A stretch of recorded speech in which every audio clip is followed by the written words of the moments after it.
Hello fellow YouTubers and welcome to the Batman Code. You're probably already wondering what this video series is about, so I won't waste any time. The Batman Code is an attempt to find the literary unity in Christopher Nolan's Dark Knight trilogy. That's right, we're going to be treating the Dark Knight trilogy as literature, and we're going to discover that Christopher Nolan did indeed implant a literary code within the movies of this trilogy. Now why would he do this? C.S. Lewis once said that the arts had a stealthy quality that allows them to get past our defenses, to steal past watchful dragons.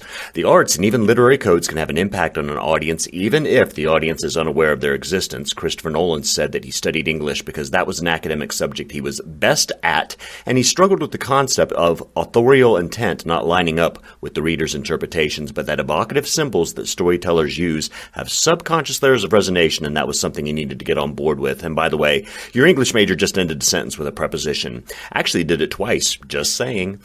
As a model and example for our discussion, did you know that there's such a thing as the Narnia Code? Well, now you do, and I shamelessly borrowed the title for my lecture series from the code that was discovered within the 7 books of C.S. Lewis's Narnia series.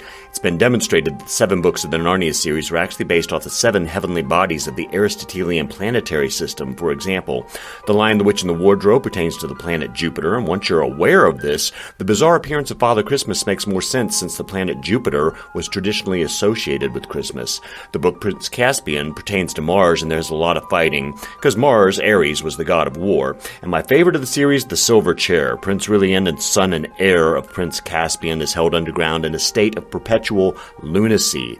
This book is based off the moon. Before Galileo, everything beneath the moon was thought to be under the moon's influence and hence subject to decay, including mental decay. Lunacy refers to being under the influence of la luna. Literally, lunacy is lunarcy. In 3 lectures, I intend to demonstrate to you and everyone else, my dear listeners, that yes, Virginia, there is also a Batman Code, and I'll follow this up with 3 more lectures in depth for a total of 6. A code.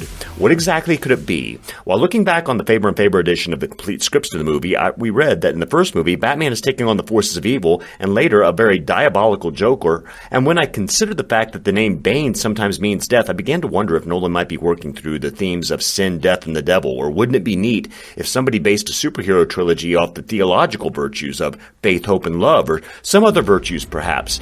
There is a structure to this trilogy, but what exactly? Christopher Nolan's brother and co-writer Jonathan said that it was his understanding that there was no thought at the beginning towards making a trilogy, but added, I think Chris often has plans he doesn't share with the rest of us.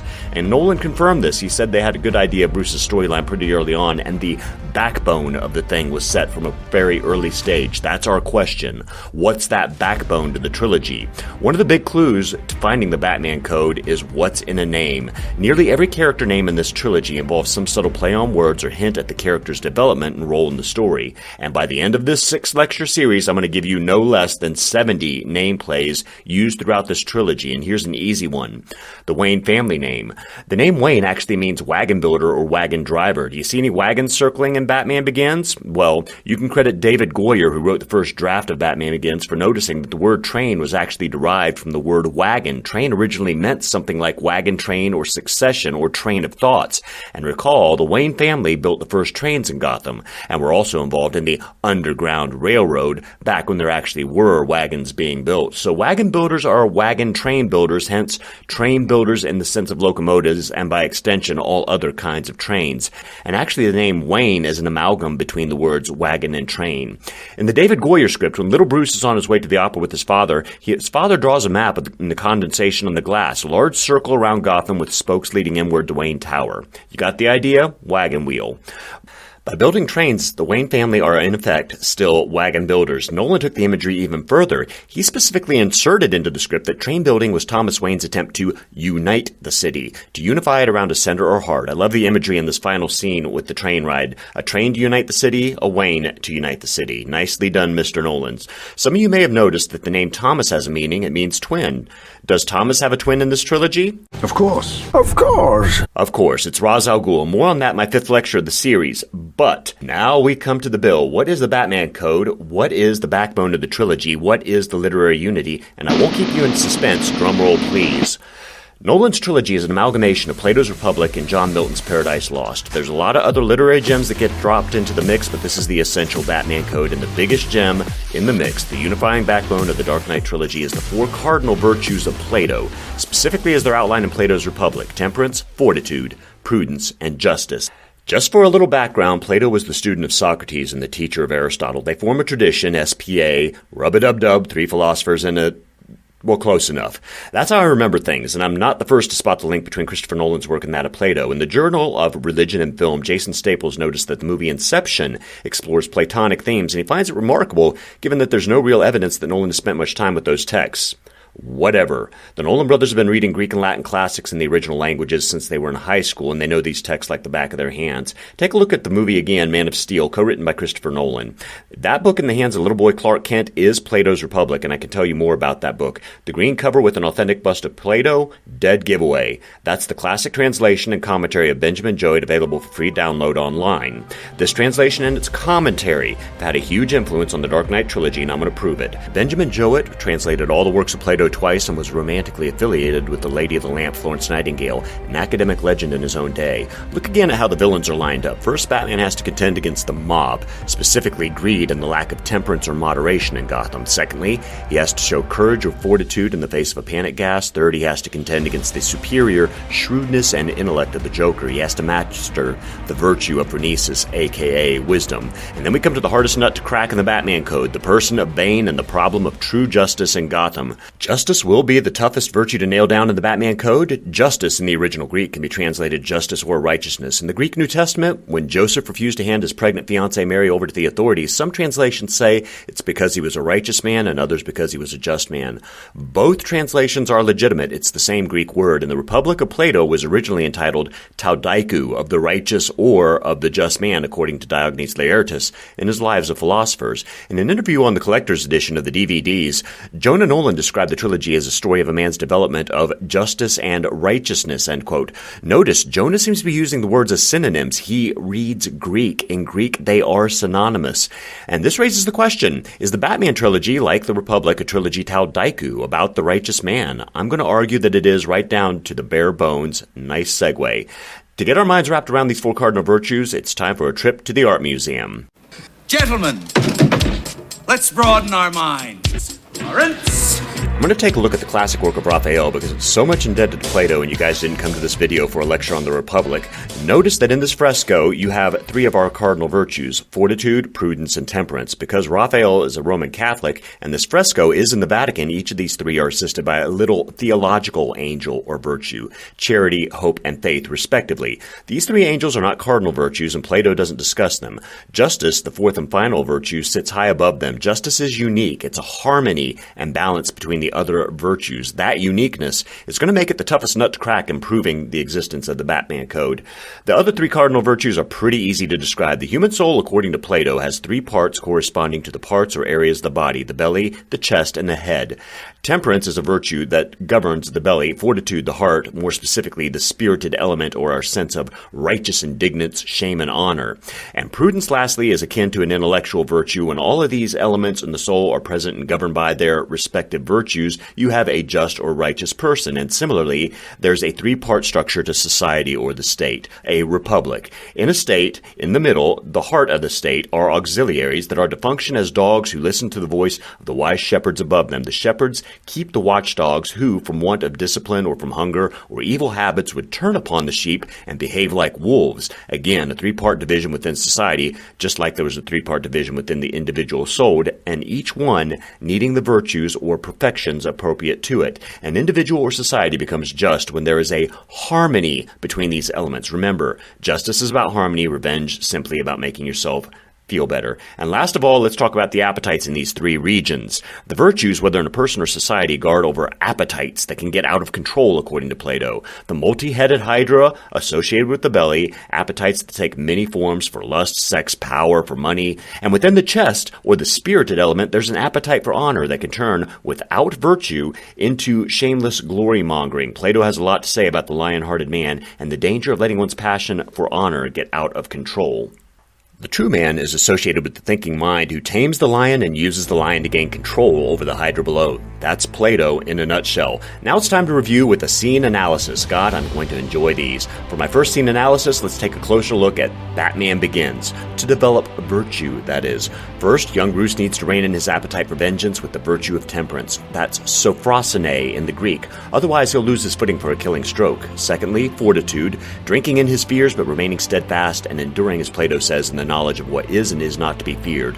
Thirdly, prudence, or phronesis in the Greek, which refers to cunning, shrewdness, and intelligence. And lastly, before his initiation into the League of Shadows, justice and righteousness, dikaiosune in the Greek. And Bruce bears the sword, the classic symbol of justice. You are ready to become a member of the League of Shadows. But first, you must demonstrate your commitment to justice. You didn't catch that one, did you? The four cardinal virtues of Plato, again, in precisely the order that Plato treats them in The Republic. Christopher Nolan telegraphed the entire backbone to his trilogy in the opening scenes of the first movie, and that's not coincidence.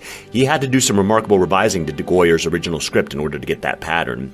Originally, Bruce's initiation involved blowing out a series of candles representing candles of hope. Descartes announces that by blowing out the last candle, he renounced his mortal life in the cities of man and dedicated his life to solitude. Nolan changed the script and made it a test of Bruce's commitment to true justice. The candle of hope is replaced with the sword, the classic image of Lady Justice as the sword bearer. Look again at dikaiosune in Raphael's fresco. First and principally, she is the sword bearer. Secondly, she's a crown over the other virtues, supervening and overlooking, and she holds the balances or scales, maintaining harmony amongst the other virtues and the people in society those virtues are supposed to inform. Nolan also deleted some very nicely written scenes involving a rock climbing contest between Bruce Wayne and Henry Descartes, and they were great scenes, which I'll discuss later. But Nolan was dead set to have Batman trained in the cardinal virtues, and that's why I know for a fact, yes, Virginia, there is a Batman code. It's time to explore. The second major literary gem in the Dark Knight trilogy, the backbone of the trilogy is Plato's Republic and the Virtues, but it's fleshed out in the language and imagery of John Milton's classic work, Paradise Lost. What influence would you say does Christianity have on your films?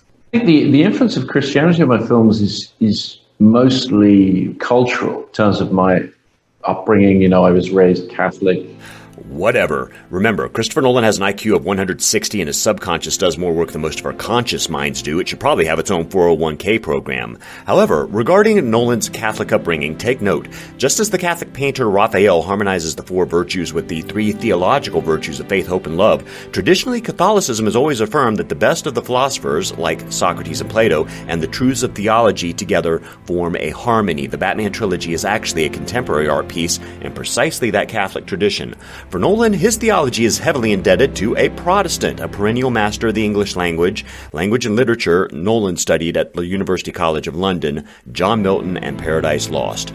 What's in a name? Bruce. The name Bruce means out of the wood thicket, and as soon as the logo for the first movie disappears, what do you know? Here comes little Brucey and his beloved Rachel right out of the wood thicket and into a dilapidated kitchen garden, according to the original Goyer text. Thus begins our Garden of Eden theme and Paradise Lost. Bruce and Rachel discuss an arrowhead in the kitchen garden. A man announces that he's a devil in a soup kitchen. Those scars were added by Christopher Nolan to anticipate the real Satan figure of the trilogy, who introduces himself to a mob in a kitchen and later tortures Brian Douglas in a kitchen, but not before Bruce comes back to Gotham and meets his beloved Rachel once more in a kitchen. In the third movie, we meet Selena Kyle, who's just first serving in a garden and winds up in a kitchen. Why are there so many of those literary connections between kitchens and gardens?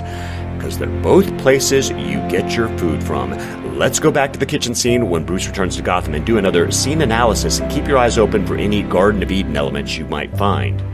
Alfred still keeps the condensed milk on the top shelf. Hasn't he noticed you're tall enough to reach now? We'll have his thigh hard, I guess. Never used to stop us anyway. No, it didn't. How's your mom? She misses this place. So do I. Yeah. But it's nothing without the people who made it what it was.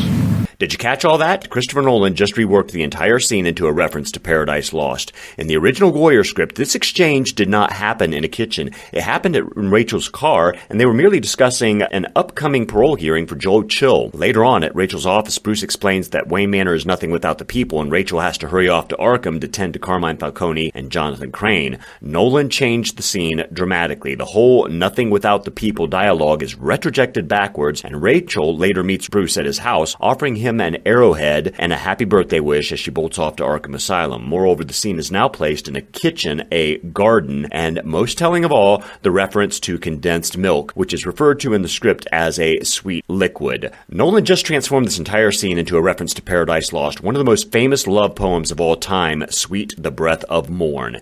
In Paradise Lost, Adam is never deceived by the serpent, but he knows that Eve has been, and she will be exiled from the garden for having partaken of the forbidden fruit. He reasons to himself that he'll voluntarily eat the apple simply to go into exile with her. Conversing with thee I forget all time, sweet the breath of morn sweet, and sweet the coming on of great full evening mild. But neither breath of morn nor evening mild without thee is sweet. The garden, Adam reasoned, was nothing without the person who made it what it was. So Gotham is a garden, is a kitchen. Oh, by the way, later on it's also a boat. I'll get to that later. Just keep saying it over and over again. It starts to make sense. That's enough for now. Quick Robin to the Batman Code.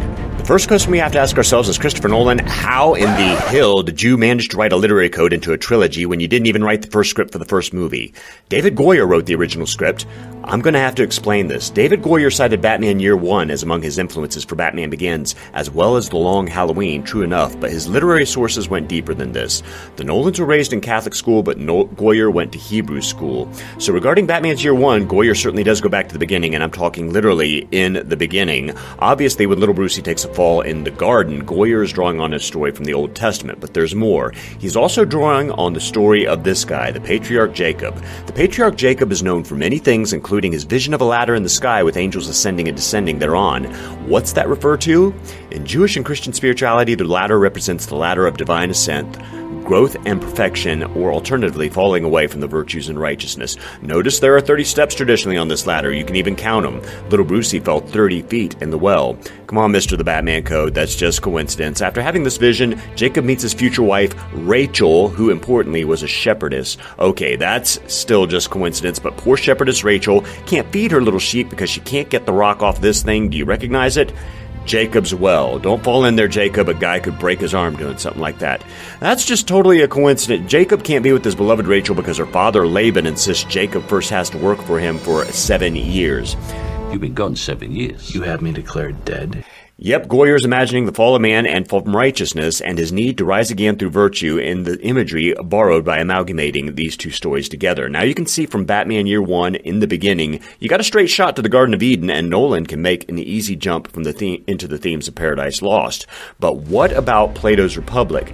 The answer here is that Goyer was going deeper than just the Long Halloween of the Batman comics, and into the classic Halloween story of Washington Irving and the legend of Sleepy Hollow. And here's another name play linking Irving to Batman. It wouldn't have escaped Goyer's notice that Washington Irving was the guy who coined the name Gotham. It's Irving's derogatory term for New York City. It combines the words goat with the word Hamlet, so it's literally Goat Town, or if you prefer, Sheepville. Bob Kane based Gotham off of New York City and borrowed the term. And Sleepy Hollow, or Tarrytown, lies in the outskirts of New York. And as I'm going to demonstrate, it's a straight line between Sleepy Hollow straight to Plato's Republic. Google search. What is the theme of the legend of Sleepy Hollow? It is greed, and the original theme and title of the Republic was The Righteous Man. But Sleepy Hollow points out that greed makes Ichabod Crane also cowardly and foolish as well. It's pretty easy to see how both works share common themes. Wow, what a coincidence. No, it ain't. Washington Irving was a huge fan of Plato. In his Knickerbocker's History of New York, he refers to Plato as the Great Plato and, quote, the Divine Plato, whose doctrines are not sufficiently attended to by philosophers of the present age. In fact, Irving's book on New York was so popular that Knickerbocker became a euphemism for New Yorker.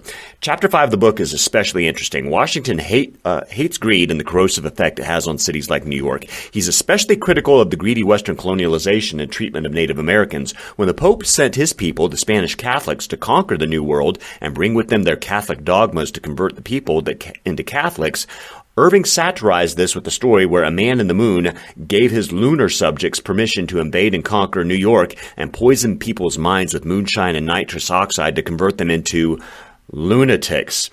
Nitrous oxide. Let's set off a gas in goat ham that turns people into lunatics. Interesting concept. Never heard that one before. Remember, in the original David Goyer script, the Narrows is the location of Arkham Asylum, and the inhabitants of both are consistently referred to in the script as lunatics, and that's how the Catwoman shows up in Batman Begins. Yes, you heard that right. Catwoman is in Batman Begins, at least implicitly. How do I know? Here's another name play. The name Kyle, it means of or from the Narrows. And the name Selina means pertaining to the moon. Remember what I said about the silver chair? The moon classically denotes lunacy. So in Goyer's original scripts, Catwoman was going to be a lot like Michelle Pfeiffer's Catwoman because that lady was straight bat poop crazy. Nolan had to rewrite the direction of this character, and I'll show you how and why he did that in my 4th lecture, but now we need to move on. In Irving's story, we find Ichabod Crane with a long sniped nose and spindle neck strolling into town with a profile such that one might have easily mistaken him for a genius of famine or for some scarecrow. And the jogging of the horse caused a motion in his arms not unlike the flapping of a pair of wings. It's important to notice Irving's reference to Crane is a reference to gluttony. It's a throwback to the classic glutton of antiquity, Philoxenus, who is said to have prayed for a neck as long as a crane, simply to enjoy the pleasures of his gustatory appetites more. Ichabod Crane is not the good guy in this story. This wicked, greedy little bird has an appetite as big as all outdoors. He's described as utterly appetitive with, quote, the digestive powers of an anaconda, and even worse, he's absolutely lecherous. He's only after the fair Katrina because her dad owns plenty of land and money, and that's how he gets himself in trouble, because his appetite for digesting tall tales is equally large, and he swallows every spooky story he hears. He's gluttonous, craven, and ultimately stupid. Psst, let you guys in on a secret. That Dark Knight who harnesses the power of fear to run the lecherous greedy bird crane out of town, that's actually your young lad of spirit, Brom Bones, in disguise. But that's just between you and me and Washington Irving and anybody who's taken the time to actually read the story, because Irving pretty much just gives that away, unlike the Disney movie, which tries to convince you that the Headless Horseman is real. And that's your hero of the story, the young lad of spirit, Brom's Bones. See, theatricality and deception can be powerful agents. In the original Batman Begins script, when Batman returns to Gotham and terrorizes the heck out of people, he similarly accosts the crooked Judge Phelan, "You've eaten well while Gotham has starved," quote from Batman Year One. And also, those are the origins of your story, my friends. A fall from virtue and man in the city that's driven by greed and brought back into order by the right use of fear. Now it's time to take a look at how Nolan is going to use all of this to focus on the first 2 cardinal virtues in Batman Begins, and eventually to build and expound upon the entire Batman Code.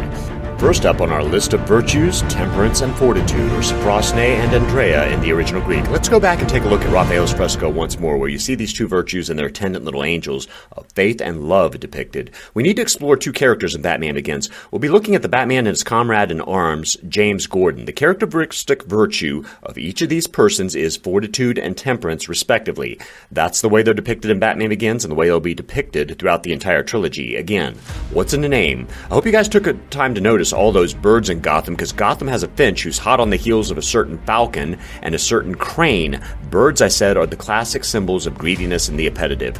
Finch is one of the good birds of Gotham, from the Old English occupational name for someone who caught finches in order to sell them as songsters or for the cooking pot, and that's what Carl Finch is out to do, cook them up or make them sing. In the original Goyer script, Finch tells Rachel that they have bigger fish to fry, and Rachel complains that they're not doing enough frying.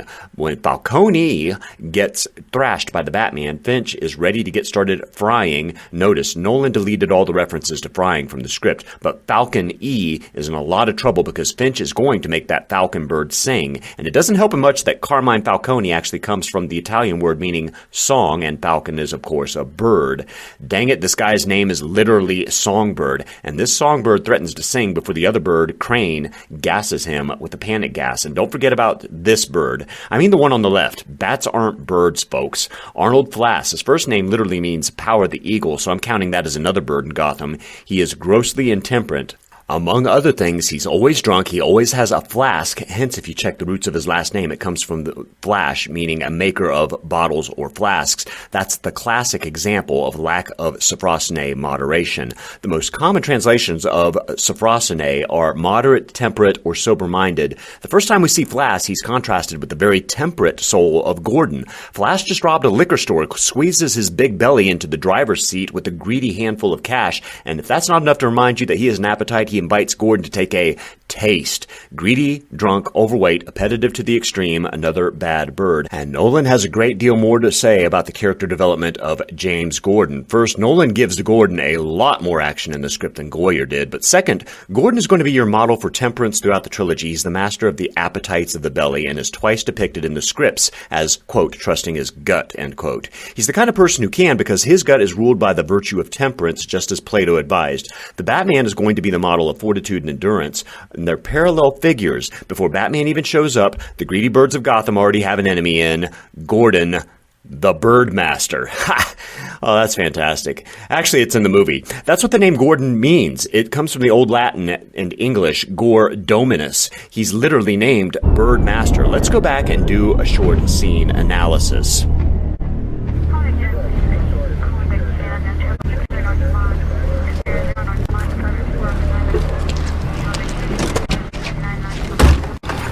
Don't suppose you want to taste. Just keep offering, thinking maybe someday you'll get wise. There's nothing wise in what you do, Flash. Well, Jimbo, you don't take the taste. Makes us guys nervous. I'm no rat. In a town this big, who's that a rat to anyway?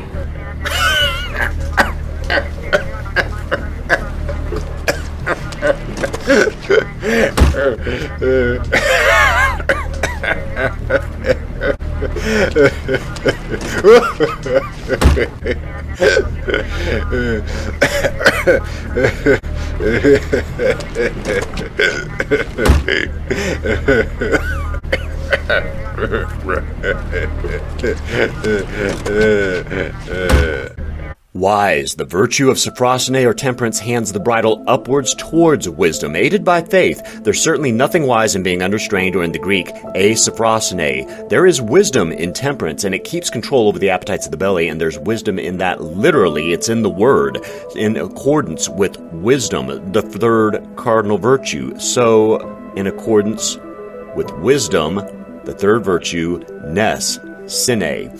Sophrosyne holds the bridle of rational restraint. She can't see wisdom, but she definitely knows where it is not. Gordon is your model for sophrosyne throughout the entire trilogy, and he's going to need that bridle because there's a young foal on the loose in the third movie who desperately needs the bridle of restraint. Need a hint? His name sounds like Foal. It's Peter Foley.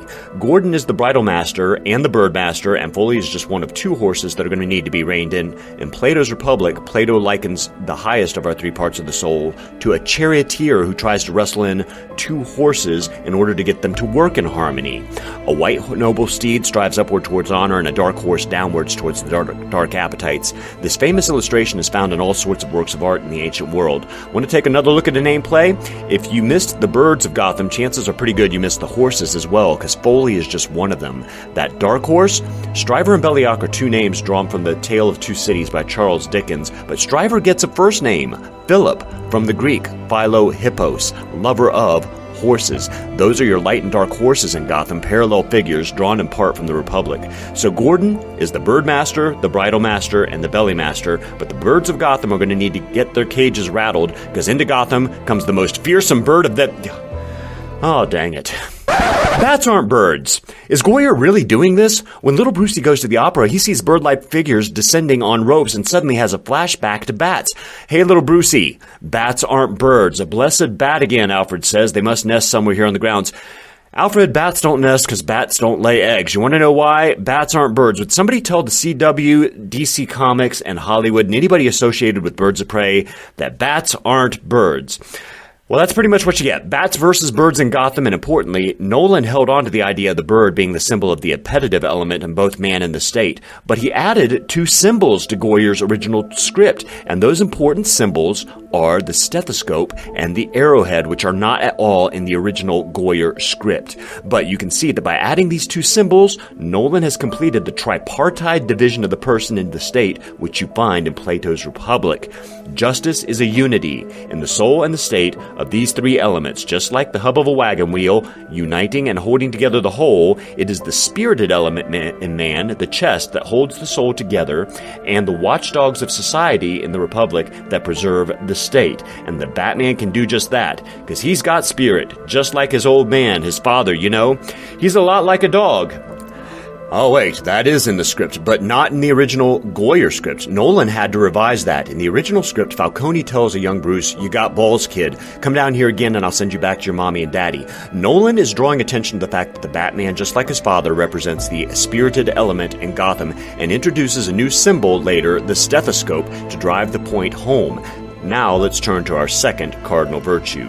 The Batman, contrary to expectations, is not the shepherd or philosopher king of Plato's Republic. He is the spirited man of Gotham. Let's go back to our painting and get our minds wrapped around the concept of Andrea, or fortitude, courage.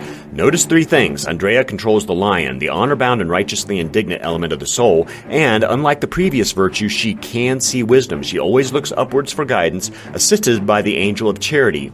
Andrea literally translates as manliness, and if that seems weird to you, since all the virtues are typically feminine figures, just remember this guy, because Andre is the masculine form of the noun. Andrea is a complex subject in Plato. Whatever Andrea amounts to, it has to do with the right and wise regulation of the spirit, the thymos. Your scriptwriters put a lot more emphasis on the location of this virtue in the soul than on its nature, so we need to take a closer look at what this spirited element, or thymos, represents, and I'll give you a list of 6 things to remember. The thymos contains the heat and the fire of anger and righteous indignation, according to Plato. It's the part of the soul that makes us angry. It's characteristic of a person of high spirit. It is closely related to the word thermos, meaning warm or hot in the Greek, or even raging. When Ra's al Ghul strokes a fire and advises young Bruce to rub his chest, he wants to fire up and unleash just those sorts of powers in the chest, the spirited element of the soul. Your anger gives you great strength. Unleash it in vengeance, or it will destroy you, he advises. And it's the last thing that Bruce needs. He has so much spirit and heat. What he needs is a wise counselor who can be a good thermos for his thymos. You guys like that one? No, actually, that's in the script too. The name Alfred literally means wise counselor, and Alfred is always carrying a thermos. That's an intentional symbol, folks. The word thermos occurs 3 times, 1 time in each movie script, and it's always in the hands of Alfred. Alfred has had many incarnations in Batman lore, but in this movie, he is certainly, as his name implies, the wise counselor. Andrea, you will recall, always looks upward to wisdom. Raging indignation, no matter how brave it may appear on the surface or whatever its results, is not a virtue and not manliness according to Plato. It must be constrained and guided by wisdom. Outrage minus wise direction is no virtue. Second, for Plato, the spirited element is always associated with the chest and heart. Hence, Nolan's introduction of the stethoscope as a symbol in this regard, and the touching scenes between Bruce and his father Thomas. It's also worth pointing out that when Rachel famously tells Bruce it's not who you are underneath, but what you do that defines you, the script calls for her to be pointing at his chest, and similarly, the script says Batman is supposed to touch his chest when he later repeats these words back to her. Those scenes were altered. Even though the fire of righteous indignation lies in the chest, so does the virtue of fortitude and courage. And this certainly does define a person for Plato. It defines who a person is and the role they're fit to play in the broader society. The Batman is Gotham's man of spirit. And 3 and 4, all about dogs, lions, and rules. Plato distinguishes between 3 different types of people. The lowest, made of brass and iron, are governed by the multi-headed hydra of the belly. A higher class of person, silver, is instead honor-driven, and the highest of all is the gold standard for humanity, the rational or wise man. Plato has a lot to say about the lion-hearted man, someone who's honor-driven but not necessarily rule-governed and not well-trained in virtue, and certainly doesn't have their eyes set on wisdom. Why is that important? Maybe you missed all the lions of Gotham. What's in a name? There are several lions roaming about Gotham, lion-hearted men, and they are as follows. Gilliam Loeb, meaning youthful and lion. Lau, house or descendant from the lion, and Leonid Pavel from the Russian Strength of the Lion, and Pavel Small. It's significant that the villains kill off all these guys, and Pavel, his strength and honor certainly were small. They crumbled at the point at which Bane tried to threaten his family, and Gillian Loeb is a great example of what goes wrong with the lion-hearted man. He's so obsessed with honor that he won't even listen to an officer named Simonson who tries to convince him that the Batman is actually on their side. Kind of ironic, since Simonson actually means listen. Lion-hearted men don't see wisdom very clearly, and they're definitely not good listeners, never easy to teach and instruct. But you know who are teachable and instructable? Dogs. Whatever else we know about Plato, he is definitely a dog lover. In this famous passage, Plato likens the philosopher to a dog and the proper auxiliary guardians of a state as being dog-like, because they're dangerous to enemies but gentle to their friends. Much like a philosopher who loves knowledge but fears what he's ignorant about, Plato loves them dogs. Plato's comparison is very well known, and folks either love it or hate it, but dogs are constantly referred to in the Republic. The reason being, they can be dangerous to only enemies. Unlike the lion, they're good subjects for training, and they love those with whom they're most familiar, and they love circumstances with which they're very familiar. They are good at rules in familiar cases. Problem: what if you have a difficult or extraordinary case where rules are not easy to apply? Well, sad to say, if some joker comes up with a situation like that, your little pooch might be screwed. You're going to need more virtues to take on something like that, more virtues than a dog. It requires the third cardinal virtue, phronesis, and the wisdom of a true guardian or shepherd figure of the state. Obviously, I'm going to have a lot more to say about that later on. Fifth point, the spirited element is not ruled by the appetites of the belly, but instead by a sense of honor and shame. Yep, Gotham's young watchdog Bruce certainly has a shepherd in this regard, and not accidentally. Her name means shepherdess. Your father would be ashamed of you. Prove me wrong, you know. About what? Father would be very proud of you. Just like me. And 6, the virtue of this part of the soul, when wisely trained, is Andrea, or fortitude, endurance, and courage. And that brings us right back to the wise counselor, Alfred. Have you ever wondered why Alfred's been a butler for 50 years and can't seem to remember to close the door behind him? Take a closer look at this scene. An open archway, Thomas on the left explaining that we fall in order to teach ourselves to get back up, and Alfred listening on the right and taking those words of wisdom to heart. In the original Goyer script, Thomas Wayne doesn't get much of a role, and it's only Alfred who utters those famous phrases. Take a look at the statues in the background. Compare this famous work of art, The School of Athens, also by Raphael, an arch in the back, Plato handing down his wisdom to the younger Aristotle, statues in the background. It's a visual reference, people. Notice the stairs beneath the feet of Plato and Aristotle. 4 steps, 4 cardinal virtues. That's not an accident for Raphael. All these are references to steps and stairs in the scenes that we're looking at now. The statues, again, not accidental. Christopher Nolan, remember, is a self-described visual iconographer. Alfred is the wise counselor of Batman Begins, but it's a wisdom he received and inherited, and he's passing down to young Bruce. It's a part of a legacy and tradition of wisdom. Just as Socrates to Plato to Aristotle, rub-a-dub-dub, so also Thomas to Alfred to Bruce, rub-a-dub-dub, 3 wise men, and... Dang it, that was close. To summarize, Andrea keeps honor and indignation in check, looking upwards towards wisdom. It is the wise endurance of the soul, and it perseveres not aimlessly, but in the knowledge, wisely informed, of what is genuinely worth fearing. That's the contrast between your first and second cardinal virtue, the contrast between your first 2 characters of our trilogy that embody those virtues respectively. We are halfway to proving the Batman Code is real, so get ready, folks, because the next step is a doozy. It's time to take a fresh look at the greatest superhero movie of all time, The Dark Knight, and the central topic and theme of this movie is the third cardinal virtue, the dangers and pitfalls of the third and most troubling of all the virtues, phronesis. And that means a full-blown examination of this character. Who exactly is this? This card says it all. The Joker is an amalgamation of 2 characters. He's a satanic character, all right, but specifically he is explicitly based off the character of Satan in John Milton's Paradise Lost, the shrewdest and most subtle, the most phronematados of all the creatures in the Garden of Gotham is the serpent, and moreover, he's not really the Joker, he's the jester, he's the fool. The word for fool in ancient Greek, aphrone, literally without phronesis. He's the enemy and perverter of the third cardinal virtue, phronesis. We're off to a strong start. There's a lot more literary references in the Dark Knight trilogy, but the two biggest gems haven't been explored. This trilogy deserves a better class of critic. I'm gonna give it to him. And I'm going to give it to him. They say if you're going to steal, steal diamonds, and the Nolan brothers picked a couple of dandies. You know how to catch a jewel thief? In these first 3 videos, I'm going to burn this forest down. I'm a man of my word. And I'm going to prove, once and for all, yes, Virginia, there is a Batman code.